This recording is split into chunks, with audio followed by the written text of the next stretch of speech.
Stafford going to the end zone, reaching up and making the grab. Odell Beckham Jr. Stafford buys time. Protection is good, and so is the pass. Henderson came out of the backfield. Jefferson in motion. Henderson, nice cutback. Stafford rolling and throwing. Caught, touchdown.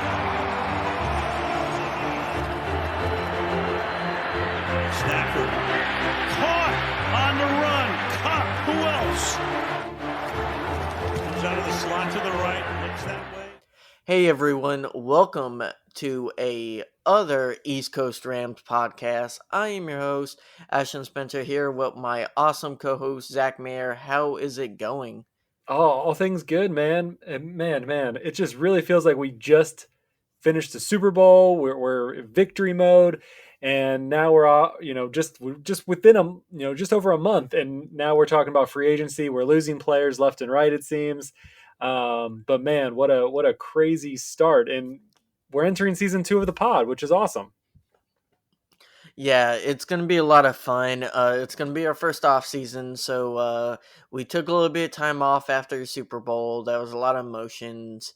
We're going to try to put out pods as often as we can when we have something of substance to say. Like, I think that's one thing me and Zac want to pride ourselves on, is having a very quality podcast.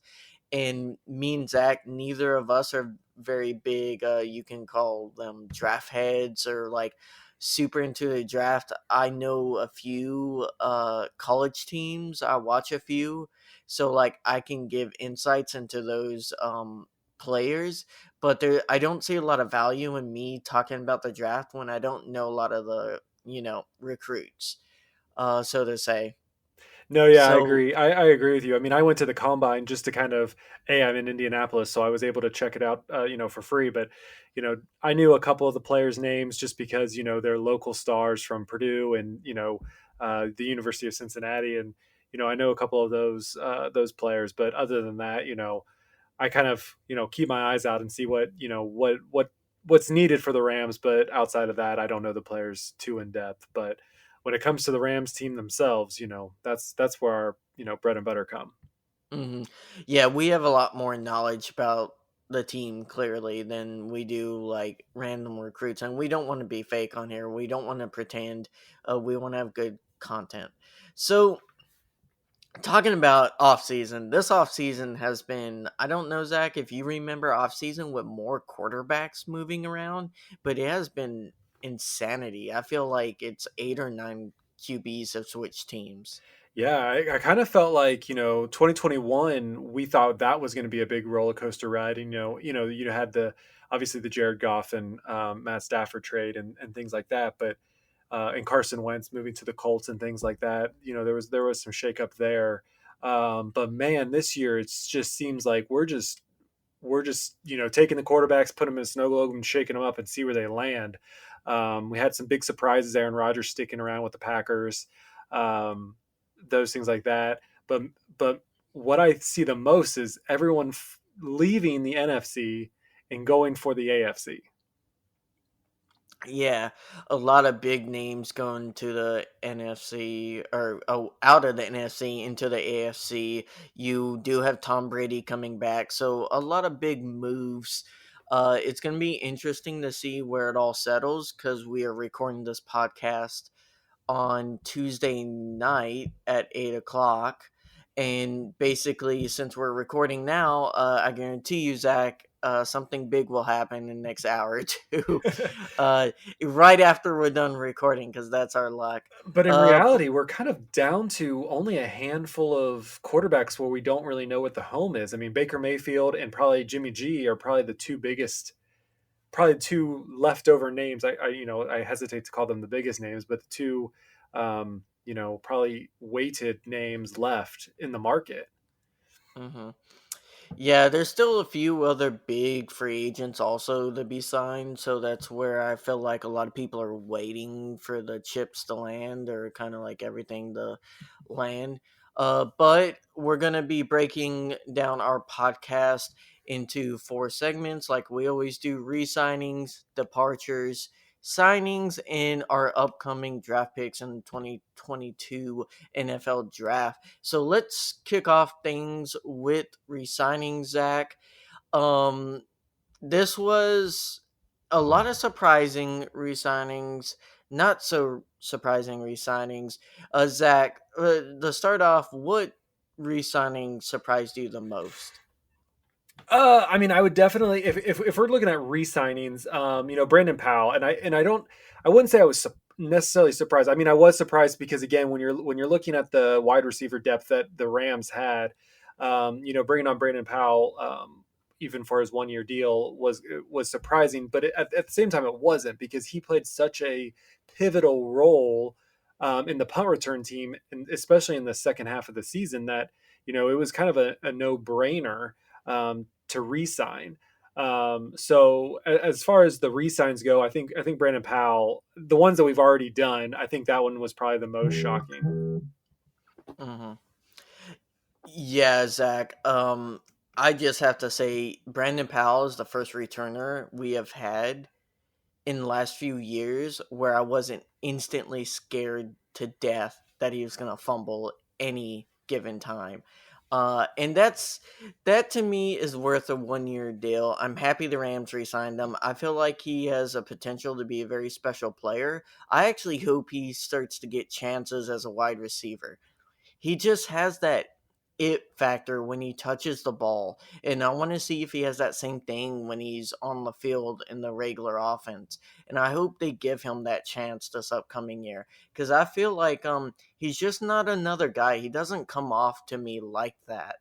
And he was a big part of our Super Bowl run last year, and I hope he's a big part of another one this year. And yeah, I totally agree because a lot of times what teams do is when they get these punt returners. I mean, Tutu Atwell was supposed to be the punt returner until he was injured, but the punt returners and Tavon Austin when he back in the St. Louis Rams days, he was the punt returner for a while and or for the first year that he was there. And so they do this. They give people a chance by being the punt returner, seeing how he's able to hold the ball, see how he's able to move on the field, and then give him those opportunities. And so as long as he's able to continue that forward momentum that it seems like he has, I think he's going to have a good opportunity, to play in the 3-4 slot, down the road and just continue that depth in the wide receivers and more weapons that Matthew Stafford has. Mm-hmm. Yeah, for me, I would say the most surprising contract that we have given to one of our free agents was Brian Allen. Not because I don't think Brian Allen was good or wasn't good last year. He was clearly a solid center. He had his moments and he had his bad moments, but overall, I thought he did a good job. Um, he is a relatively low cap hit, 6 million. I believe his 1 year isn't too bad. We're paying like combined 3 out of our 5 O linemen like 8 mil this upcoming year. So you definitely have less need working a lot of magic with some of these contracts. And it just, to me, there were some free agent centers that I thought could have been better. So it was interesting to see them rock with Allen another year and kind of keep with that consistency.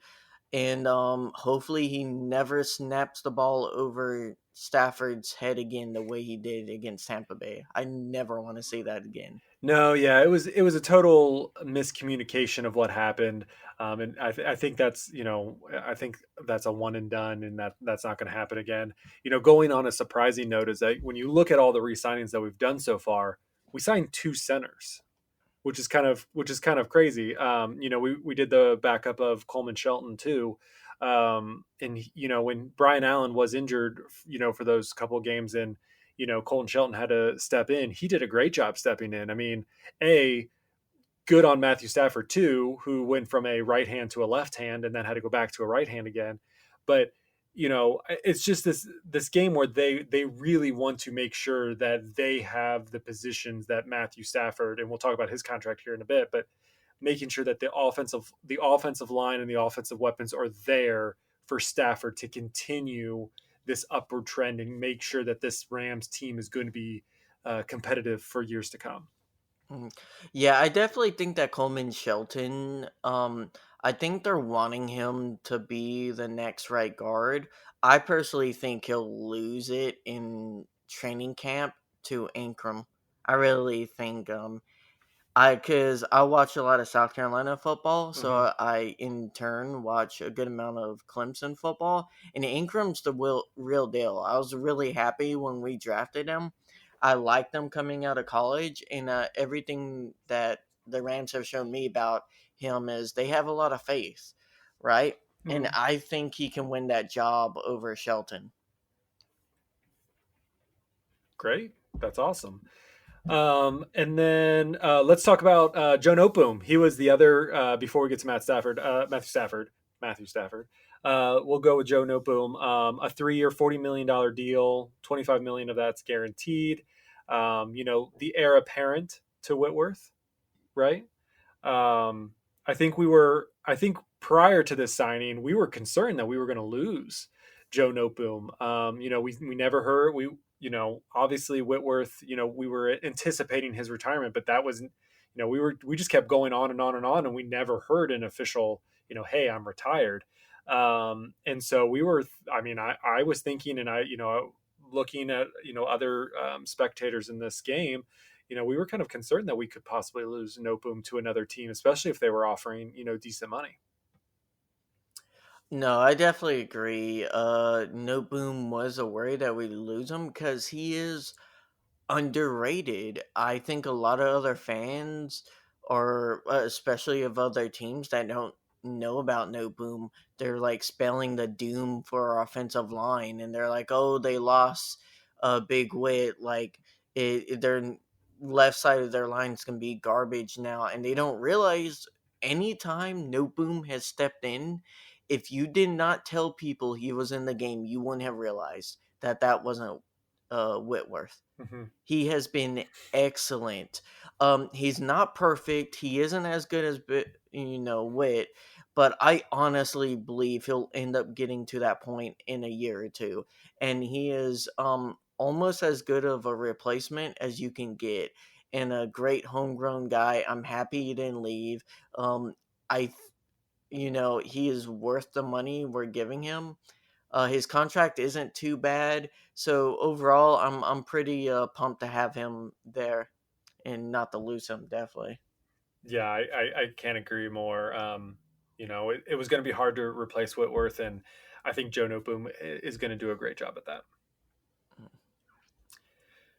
So let's talk about the biggest re-signing or extension, if you will, with Matthew Stafford getting a 4-year extension with worth 160 million. 135 million of that is guaranteed. Um, Looks like he's not going to be, going to do too bad on our cap hit, at least for the first year. What are your initial thoughts on that extension, especially compared to the extensions that were given out to Aaron Rodgers? I feel like overall, Stafford took less money than he could have. You see Aaron Rodgers, his salary as an example. Not saying he played as good as Rodgers did last year during the regular season, but overall you could argue he's worth that much money, and he took significant pay cuts in order for the team to be able to build a roster around him in next 2 or 3 years. Um, I'm, I think he's worth it personally. It's not every team gets to have a quarterback as good as Stafford. You can ask a lot of teams about that. Like some teams have never had a good QB in their history. Mm-hmm. The Rams have only really ever had like three really good to great QBs in our entire history. You could say Goff was above average or like decent, but he wasn't to the level that Stafford is. I think that's pretty clear, and I hope we all can agree on that now. Yeah, for sure. I mean, you have to respect Matthew Stafford, especially what he's done this year. I mean, he went from a team who he was in a handful of playoff positions and never won one, to being on a Super Bowl winning team in one season. He was a Super Bowl winning quarterback. He has as many Super Bowl rings as Aaron Rodgers, and roughly around the same time period. So it's just it's silly, and I think you're going to see the fallout. And I think we kind of started to see the fallout, especially on the Packers standards of if you build your team around just spending all the money on one player, you're going to lose good players. And unfortunately, they Devontae Adams left them, and things like that on his own free will. Granted, we'll go over some other Rams departures, which is going to kind of be heart wrenching a little bit, um, but they're not also based on hey, I'm just going to leave to go to a different team. So I think this is great. I think the Rams culture is great. I think that this is why people want to play here. This is why Matthew Stafford wants to continue his legacy here. And again, I'm saying continue his legacy. I don't think he's done with just this one championship. So I'm really happy for him. I'm happy that he was able to work at a deal that was beneficial for him and his family, but also make sure that the Rams, that he's going to be able to continue that, continue the wins, continue the winning record, because I don't think he's satisfied with, I was on a poor team. Again, he loved Detroit, but being on a, mostly non-winning team for 12 seasons and only having one, and then just going back to one championship. I think he's craving a little bit more, and wanting to succeed more than he has. Yeah, I mean, it wasn't necessarily the team. It was more like the dysfunction of the organization itself that really was hard on Stafford's career. And good on him for sticking through it and trying to make the best out of a lot of bad situations. But he eventually got fed up with it. And if you're a Detroit fan listening to this, I think you guys are moving in a really good direction, but Stafford didn't want to go through another rebuild. Therefore, he wanted to go somewhere where it looked like he would have an opportunity to succeed last year and the next upcoming few years. And I think anyone thinking the Rams window has closed, you're going to see this year it hasn't closed. They're going to have a chance at other championship. I can't. Yeah, I agree. So, Zach, let's go ahead and get to the tough part of the pod and start talking about our departures. Yeah, I guess we can start with Bobby Trees, man. It Just sucks. pull the band-aid. Just rip the band-aid Yeah, off. yeah, right, rip the band-aid. It sucks. You know, I kind of knew it was coming after we sign our big signing. We'll get into that in a little bit. But man, it did not hurt any less. Yeah, and I think that when the initial reports came out, because Robert Woods is going to be traded to the Tennessee Titans, and all the Rams are getting for him is a 2023, not even a 2022, a 2023 sixth round pick. It does save 10 million cap savings, which I think is the main reason why they did it, was for the cap savings.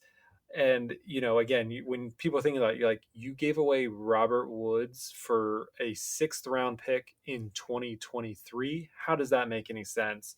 And when we after the fact, we kind of look at what happened. And the fact is that yes, they had, because they did their new signing, they were trying to save money where they could, and unfortunately, Robert Woods was the sacrificial lamb who had to. But there was a lot of teams that were interested in Robert Woods, and everywhere from the Bears to the Eagles, various teams were looking at him. But what they did right was they asked Robert Woods, where would you want to go? If we're doing this, we need you to choose where you want to go. And he wanted to go to the Titans, and I can't blame him. I mean, being a wide receiver with AJ Brown, Tannehill, I'm still not 100% sure on Tannehill, but But being on a team that that has Henry on the team, they have they're a good offense as a whole. So I respect Robert Woods for choosing his own team and allowing the Rams granting that, because I think they deserved, if they were going to trade him, I think he deserved to go to the team. He's done everything for this team. He put his blood, sweat, and tears into this team. He was aggressive. I mean, you look at the Rams wide receivers, and they're the only wide receivers who will, they will block, like they will block 2 times their size to make sure that they get that play executed the way that it was designed to. And Robert Woods is he's a leader on that team. We're losing a lot of leaders on this team, but again, he's one who's been there for a while, and it's just going to be hard for him to go. Mm-hmm. Yeah, he definitely set the standard. Helped kind of mentor Cup into the player Cup is today, and it it's not easy to see him go. He's been a fan favorite. He's been one of my favorite players since I've been watching the Rams, and it sucks. We'll get into what we exactly think on kind of his replacement, and I'm gonna call it that because I think you ignore the situation if you don't call it a replacement. He got replaced. Um, and it isn't that he wasn't a great player for us. He was. I think our scheme is changing, and I don't think he is conducive to the new scheme and how McVay now wants to run this team built around Stafford versus how it was built around Goff. So we'll get Yeah. into that in a little bit. Andrew Whitworth, another hard one, another keystone of this team. Both Woods and Whitworth came in around the same time. He retired. He's done 16 years, 5 years with the Rams, 11 years with the Bengals, 2 Super Bowl appearances, both with the Rams, and a championship and a Walter Payton Man of the Year award. He's done a little bit of everything. He is, in my eyes, going to be a Hall of Famer. I do think he'll get in there. And man, what a guy and what a Ram. For sure. And again, he was one of the voices on the Rams offense who, he picked him up when they weren't doing well. He's been through it all. I mean, he was with the Bengals for 11 seasons. I don't know. I don't even know if he made any of those into the playoffs, maybe one or two, but he went through so much hardship with the Bengals. Then he came to the Rams. He brought that veteran experience that they needed to the Rams, and then helped Matt Stafford protect him, guide him into this, not guide him as far as being a QB, but into this system, and giving him the boost of morale coming from outside in. So he's hard to replace. I mean, obviously we have Joe Noteboom as a player, and I think Joe Noteboom is going to fill in and be able to be as successful as a player. But again, when you lose a leader, and this is the second offensive leader that we're losing, it's going to be tough. And I hope that the Rams offense, and especially the offensive line, finds that new leader, whether it's in Noteboom, whether it's in Brian Allen, whether it's Havenstein, things like that. I think if as long as they need to find a new voice on that offensive line. Matthew Stafford, obviously, he's going to be in charge, but they need another key leader on that line that's going to be able to motivate that offensive line. We also lose Johnny Hecker, another keystone of the franchise. One of the only leftovers from the St. Louis Rams. I mean, it was him, Havenstein, and Aaron Donald. I think those are the only 3 that were left, and we now lose another. Yeah. I mean, it felt like after a rough 2019 year, or no, not 2019, 2020 year. he did fine this year when he won out in training camp and decided to take a pay cut. But it felt like his time was coming near, Zach. It just felt like the Rams were ready to move on, try out something else. They gave him another run to try to get a Super Bowl, and he got it. Um, he did better in the playoffs, I would say, than during the regular season, at least in my opinion. He's had he's really on or off game by game. He was this last year, and he signs with the Carolina Panthers. To me, it's just about that time that he moves on. Yeah, and when we're going through all these lists, I mean obviously Andrew Whitworth we knew. I think we knew the writing ones were on the wall that he was going to be retiring. He won the Super Bowl. He was going to retire. Johnny Hecker, I think we're in the same boat. We're on the same page.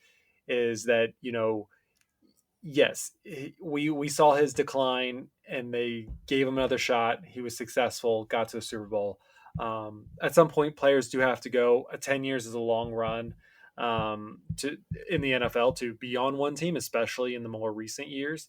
And he's done a lot for this team. He did a lot to help with the move and the transition over here. I think when uh, Greg Zerline left and the long snapper at that time, I think we knew that the end was coming for Hecker eventually, and it is what it is. So as sad as I am that Hecker is leaving, it is one of those things that I think we knew was coming. Hmm. And then Von Miller signs with the Bills. This is simple, Zach. We weren't gonna match that Buffalo Bills offer. He heard the big loud dump truck full of movie or money kind of like back up into his front driveway, walked out, and they just dumped a whole load of cash in front of him, and he couldn't refuse. And like, who can blame him? Like, I don't get the people who hate on players for taking some of these really great contracts for the player, like on the player perspective. Like, how. So to me, this goes into two ways, and I don't disagree with that. But I think it also depends. If you look at the Buffalo Bills, and they are a good team. I mean, for the most part, people probably think they should have been in the Super Bowl. Their duel against Mahomes, and unfortunately losing because of what our current tiebreaker rules are. Um, but I don't disagree that I don't think any player should be, um, especially in this situation. Would I be very surprised if this happened to Aaron Donald? Which I'm not hoping that would ever happen, but I would, that would be like a sticker shock. Oh, you're going away from a team that's actually really good to whatever other team just because you get paid the more money. Von Miller is going to a successful program, looking to hopefully maybe even get a third ring. Um, this isn't like he's going to the Jets or he's going somewhere like that. This is a capable team where he's going to be making money and hopefully, be able to extend his legacy even more than he has. Mhm. Yeah, I just don't think he would have been worth the cap it, honestly, Yeah, I mean, for I think me. that yeah, I mean, the Rams were trying. Apparently, the morning of the signing, they thought they were still in contention to get him. I think the Bills were just like, nope, we want to win a Super Bowl now, and we think Von Miller will bring that veteran, and that's I think that just his presence. I mean, we saw what he did to Aaron Donald. Like, he was Aaron Donald's hype man. If he can do that again for the Bills, that's worth the money in itself. So we didn't go to his contract. It's reported as a 6-year, $120 million contract. That kind of is a little overblown a little bit just because there is an out after 3 seasons. So for the most part, it's a 3-year deal, but it can be extended for a 6-year, $120 million total. Darius Williams, he moves on to the Jaguars, getting that bag. It felt like after this last year, Zach, it kind of another person that it felt like their time was just naturally coming to an end with the Rams. I loved his kind of like underdog story last year, Hmm. and him playing as a top 15 corner. It was amazing. But let's be honest with ourselves. He was not up to the billing this year. He was an average cornerback two, around there. He had his moments, but overall, I there was a significant dip in his play, and you can notice it. There were games where he was actively getting picked on. Hmm. So, yeah, I'm happy he got the bag from the Jaguars. I'm happy it wasn't the Rams that paid him as much as he got paid. Yeah, I mean, when you have a a rookie who's coming in is playing just as well, if not better, than you, I think you knew that your writing's probably going to be on the wall and that you're going to be moving on. And I think again, it's one of those easier pills to swallow as a fan, watching this team is like you kind of see this on the wall and you're kind of expecting it.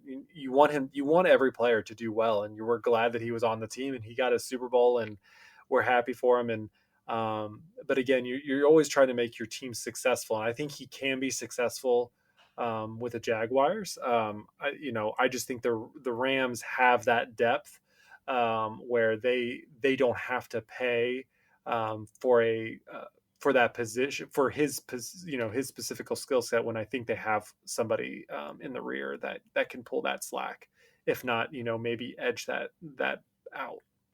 Hmm.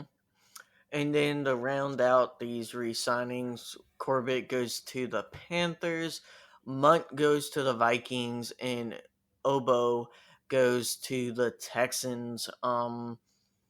Any of those guys pique your interest? I think they're all solid players that earn decently big contracts, and we just don't have a cap space to pay all of them or any of them. Yeah, And and it was a decent idea to move on. yeah, Austin Corbett, I think he's a great guard. But I think if we were going to lose somebody on the offensive line, it was going to be Austin Corbett. So, again, it was one of those things where the writing was on the wall. It would be great to keep him on. I mean, always it's great to would keep to your championship team, but there's players that are going to be hit with this. So, like I said, I mean, I think losing Von Miller, I think was a big one. Even though again there was always that possibility that we were going to lose him after this year.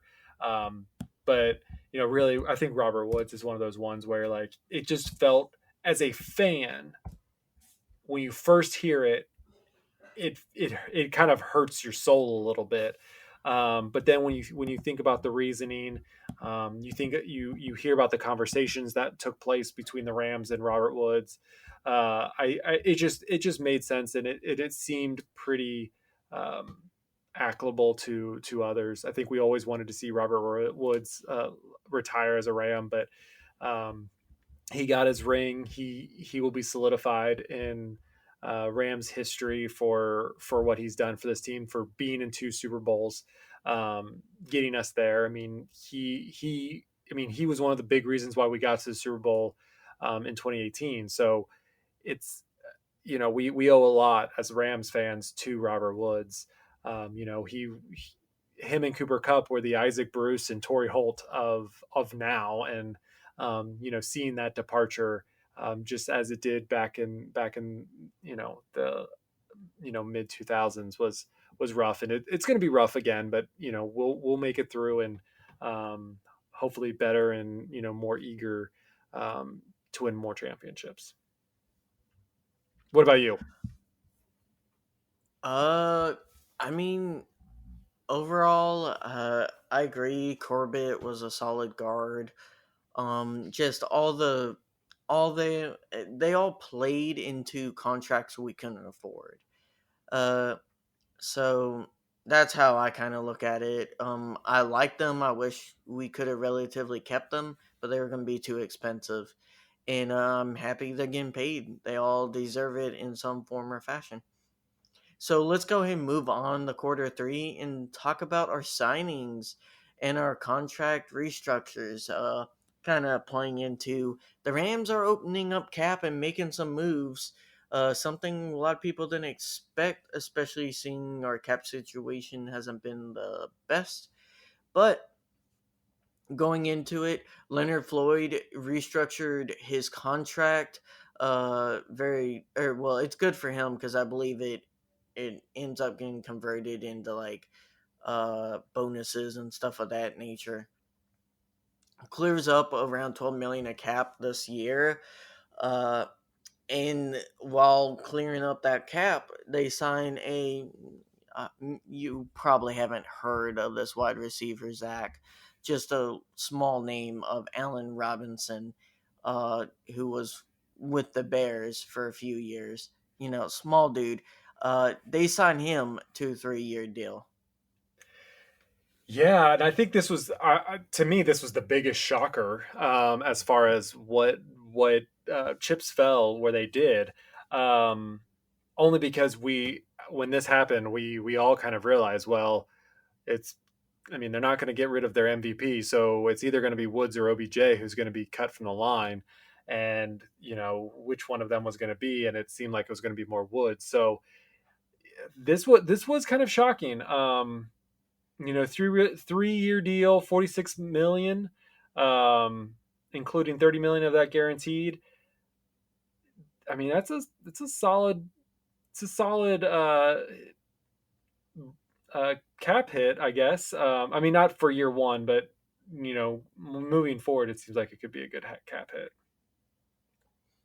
Yeah, it was a really genius way that they structured this thing for Robinson.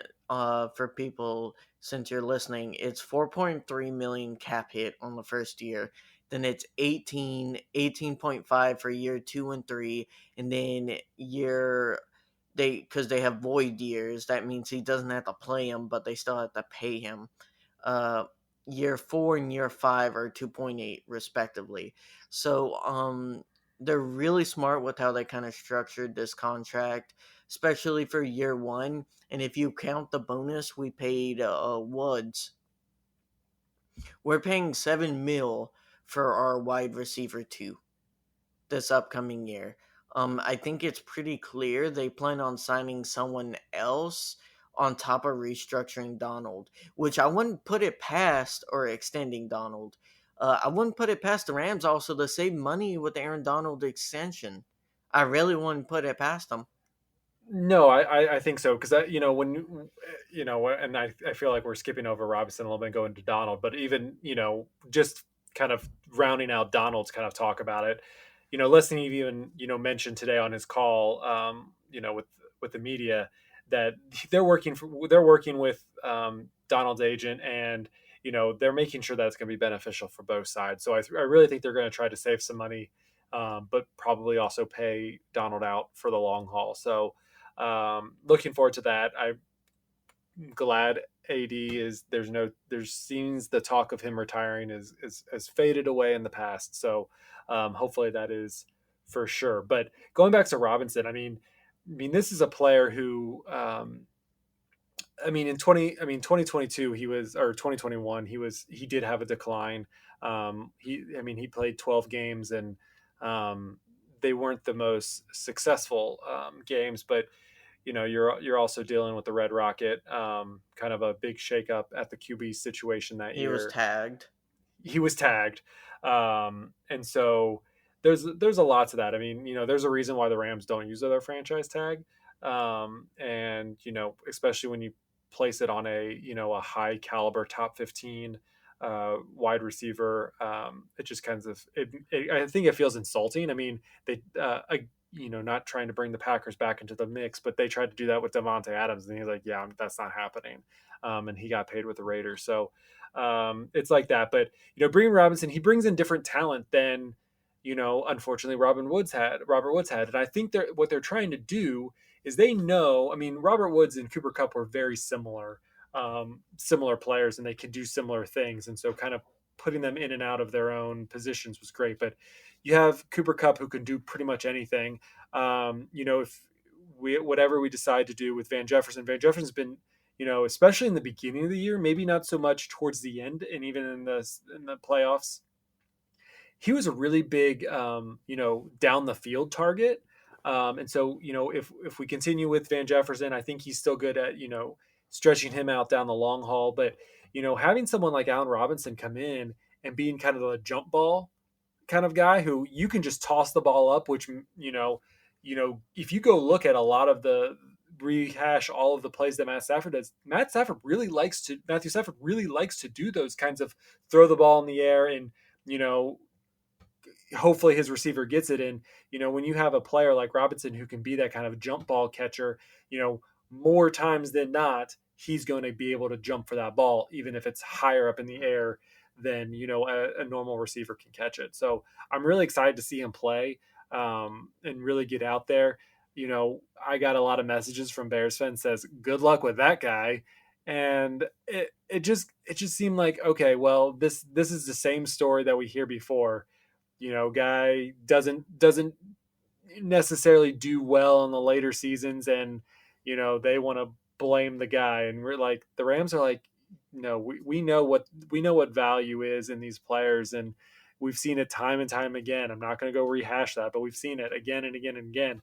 And the Rams are just able to bring in these players and make them shine brighter than they've shown in either recent time or throughout their career. So I'm looking forward to seeing this battle. As much as it hurts me that we lost Robert Woods, but I think we got a more than capable wide receiver too.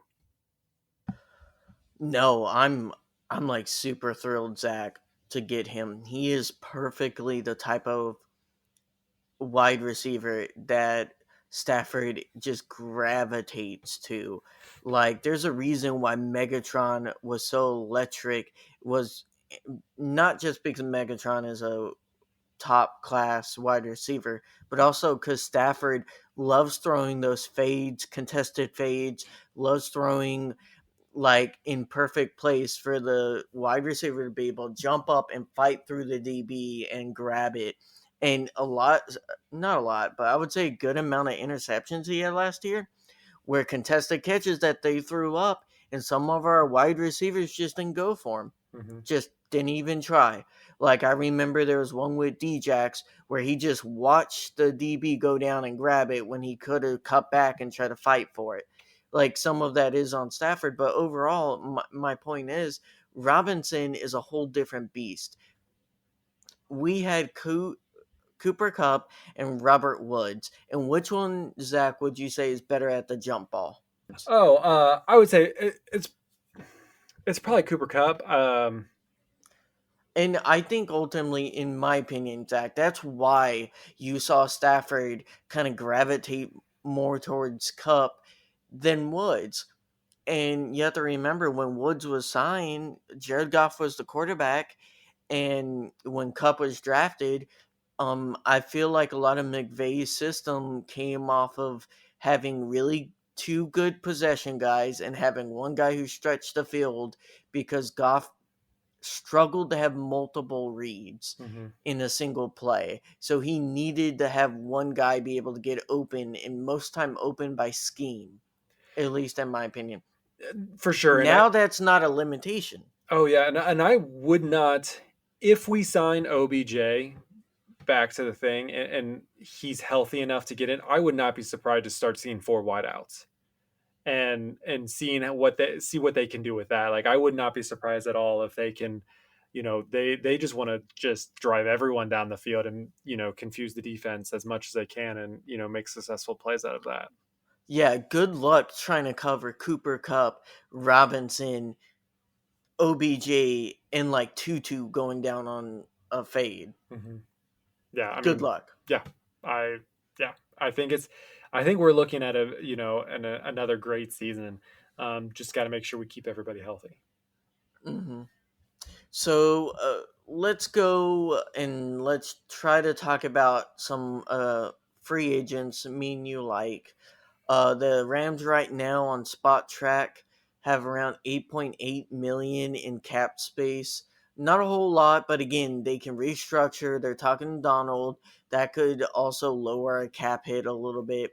A lot of different things. The Rams are very smart with moving around cap. A lot of people don't understand these deals that they sign. You have to look at the guaranteed money, you have to look at the unguaranteed money, and you have to realize that any time, as long as the player's okay with it, they can either extend it, and that means they can split out that dead cap hit over all those years, or they can load up 1 year and then in 3 years from now they can extend them and split out that dead cap hit again. Like we've seen them do this a lot, and I feel like sometimes people don't learn from that, or they just don't care to learn how like contracts work in the NFL, Mhm. especially like high level contracts and smartly written ones like the Rams have. So it's not as simple as like, oh, that person has a cap hit for 2 years. It's always going to be that way forever. And they're just screwed in 2 years. No, it's not as simple as that. Yeah, and I'm glad you're the person on our podcast that handles all of the contracts and the divings ins and the ins and outs of all those things, because sometimes that goes way over my head and way too detailed than I want to get. Sometimes in these contract structures, I look at it and I'm like, I really hope that at some point we never get to the MLB, because this is just going into nonsense now. But I follow the Cincinnati Reds. That's kind of my team of choice when it comes to MLB, and they're still paying Ken Griffey Jr. 15 million, and he hasn't played in a very long time for the Reds. Um, so I hope those contracts never get to the fact that where we're paying people 3, 4, 5 years, 6 years out of them not even playing for the team anymore. Um, but again, I'm not the contract guy. You are. Yeah, they paid Todd Gurley 2 years after they cut him, and they just finally got him off the books, and Cooks a year. So we do have a history of paying players after they're gone. And I think that's Uh, I mean, that's fine, because I think a lot of those times they were anticipating them to be there longer than they were, which is fine. But when a player is not going to be there for 10 plus years, and you're still paying them, 6 years down the road, it's just, again, weird to me. But anyways, so we want to talk about current free agents. Yeah, current free agents. So right now, the big one everyone is talking about is Bobby Wagner. What's your take on Bobby Wagner to the Rams?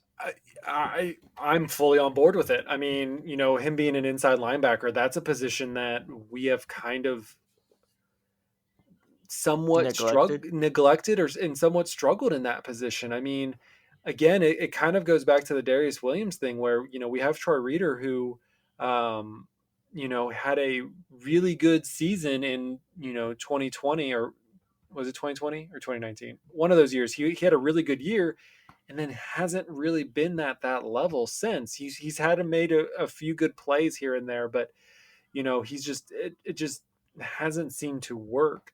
And I really think that having Bobby Wagner in there, especially when we now don't have to pay for Von Miller, I think this is an excellent choice. And unfortunately, just because of the nature of Bobby Wagner as his own agent, you don't get to hear more of the inside information than I think you would if he was represented by some sort of agency. Hmm.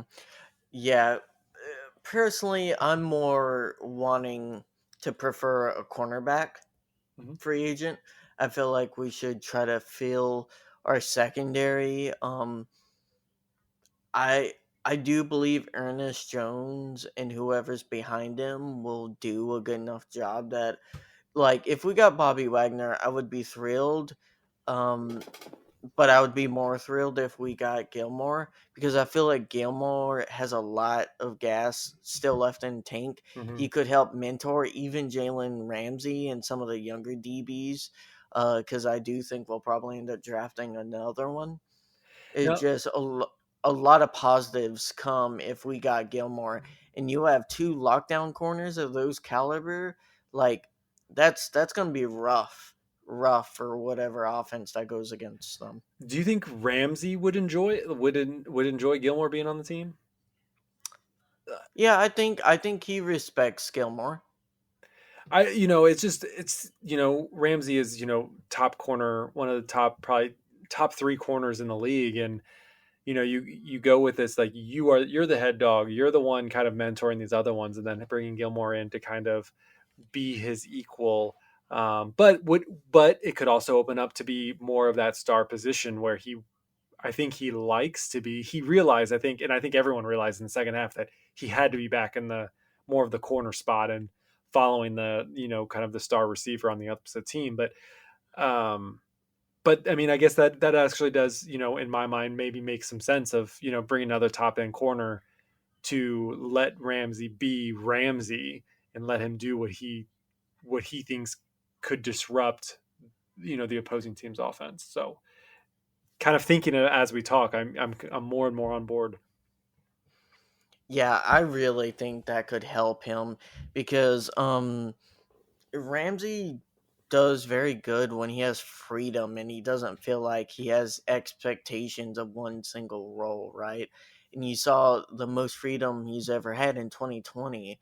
And ever since then, he's been kind of like they're trying to see if he can fit in this star role and kind of go all over the field, and that didn't really work. And then they kind of did the pseudo like cornerback one, cornerback two, back and forth. It was kind of a little bit of mess. They made it work. This defense was pretty good going into the playoffs, good in the playoffs, but I feel like you can get back to that 2020 level by adding back into this cornerback room, and I think Gilmore would be the guy. So, Zach, let's go into the draft. Um, just kind of break down our pick lineup. Again, the Rams don't only have three picks.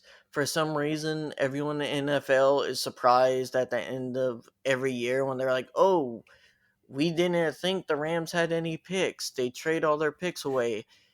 We are masters of the like of Of the getting comp picks. compensatory picks, yeah, the comp picks. Yeah, comp picks. I was gonna shorten it because I cannot say that word.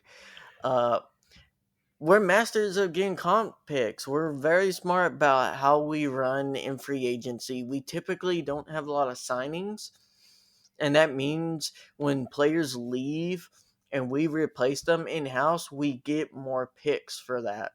And this year we got five comp picks, one from a departure of a African American coach getting a upgrade in position, and then four for different players. Yeah, I mean, when you think about it, there's only 32 of the normal, the comp picks, and third. I mean, there's only 32. Technically, one representative for each team, and the Rams got four of them. Just because they're able to kind of play out that algorithm that's provided to every NFL team that they could try to do the same thing. So, I think it's great. Yeah, you go from having three picks to what is it, eight picks now. So I, yeah, it's just crazy that the Rams are able to do that. And yes, there's less needs trademark, and I think it's slowly fading away of the F them picks, um, but man, it doesn't seem to that. When you look at this math, it seems like they have as many, if not more, than most teams have. Yeah, you may not have a first or second round pick, but realistically, the Rams haven't even been super great in the past at picking first or second round picks. It's been in the third and aboves where they really have found um, Bread and butter. their bread and butter, and the players almost of the future have seemed to come out from those picks. Yeah, we've had so many great like third to sixth round picks. But I agree with you. It's their bread and butter. The Rams don't necessarily have to pick always in the first and second. A lot of people don't understand. Like you draft in the first and second to get starters or quality starters. But when you already have a team full of your big name like billets being filled, you have 7 or 8 players you can pay $10 million or more, and you already have all those filled up. You really don't need to pick in the first or second round because at that point you're just wasting um you're wasting opportunity to get value for those picks in other ways, kind of like trading for players, trading for depth, stuff like that. So looking in this draft, our highest pick is 104 overall. And then going to fourth round, we have 142, and then 175, 211, 212, 218, 238, 253. Our needs for this draft, Zach, I really see us getting a cornerback. I see us getting a running back. I actually wouldn't be surprised if our first pick is a running back. Uh, Yeah, so I don't disagree. I think I I feel like the running back game, we just keep going in cycles, and we found Cam Akers, and I know we're probably looking at trying to figure out who's going to be behind him, but um, we need depth we do there. need depth. So yeah, I'm looking for. I do think a running back is going to be in the picture. I do think a cornerback will be in the picture. I may Yeah, see that one be later down the road. I mean, Robert Rochelle has had a pretty good season, and I think he's a comparable backup. I like But maybe at cornerback is one of safety. those positions where it is, from everything I've heard, a relatively stronger draft for cornerback. So Hmm. if one drops, it's one of those picks where I feel like the Rams are definitely going to take best available. Hmm. If it's like someone who they're like, oh, we thought this would be a first rounder or like a high second rounder, and he just happened to fall on their laps, I do think they would take one of those picks with a cornerback or something. But I think their plan will most likely, knowing how Sean McVay always drafts, will probably be a running back Hmm. for depth, or possibly like taking over for that second overall spot for running back. Just as long as it's not a wide receiver. Um, I'm I'm really I'm really not for that being the first overall pick. As much as, again, I'm not dogging Tutu well. I think he's a great player, and I think he can be a star. Um, but didn't necessarily want a wide receiver second round last year, or the Rams' first pick. So, and again, that has nothing to do with Tutu Atwell at all. It's just I didn't really want them to pick up another wide receiver. So that's just coming from where that is. Other things, I think they're going to be to me. I think they're going to pick up more defensive players than offensive players. If I'm looking at this, um, I really think that you're going to look for, some pieces around the edge to fill in. You're going to be looking at I think you're going to look in the safety and the cornerback and the secondary levels, just to kind of have a well balanced team and making sure you have that depth. Hmm. Yeah, I believe Rap is leaving, or he's up. His contract's up the end of next year, so I definitely could see safety being a option. Yeah, and you know, I think Taylor Rapp has had his moments, and he's had really great times to shine. I don't know if I see an extension coming his way from the Rams. We don't pay or extend safeties. You would have to be a top 5 league safety, and even then, I don't know if the Rams, like, for some reason, as a franchise, they don't like signing safeties. Yeah, no, I get Um, it. I It definitely Rap. You know me, I'm not the biggest fan of Rap. I think he's a solid box type safety. I feel like he would fit in other schemes a lot more better than ours. I think it would be great safety for the Dolphins, Hmm. or a great safety for maybe the Steelers with how they blitz and stuff. But we're not a team that does that a lot. So we don't necessarily need that as much as other teams. I agree. All right. Well, do you have any other big things that are happening? I just was checking to make sure that we didn't miss anything earth shattering before we wrap things up. Um, but hopefully, we haven't really we spoke a little bit about it in the the intro kind of the shakeup, and maybe we'll have to do a podcast of kind of going through the shakeup and seeing how the Rams are positioned now with all the QBs. Seems like they're moving all to the AFC, but kind of looking at that, kind of breaking down, kind of our anticipations for for the fall, giving it kind of a little preview, even maybe before the draft. Yeah, I'm excited to see what happens in rest of free agency. The draft, I look forward to being asleep the whole first day, and then waking up 2 hours after the second day starts, and then eventually getting to a Rams pick, only to have them trade back 20 times. So that's gonna be we all been there, waiting and getting so happy we're finally picking, and then they just trade back, and they're like, okay, well, I gotta go reheat my food and go waste 45 minutes to finally see them pick. Yeah, that's always my birthday weekend. It always falls on the draft, and so yeah, I always get to spend the draft getting updates to my phone on when the Rams get to pick. But yeah, I think this is super strong episode, guys. I hope you guys all enjoyed it. More good stuff coming your way. We're always going to try to improve and better this podcast. But if you have any questions or have feedback so that we can better this podcast, you can send them to feedback@eastcoastrams.com or hit us up on Twitter. Our official Twitter account has for East Coast Rams is at East Coast Rams. But you can also follow us I am at Zac Mayer, and Ashton is at Rams fan Ashton1. But yeah, this has been great. Ashton, got any final departing words?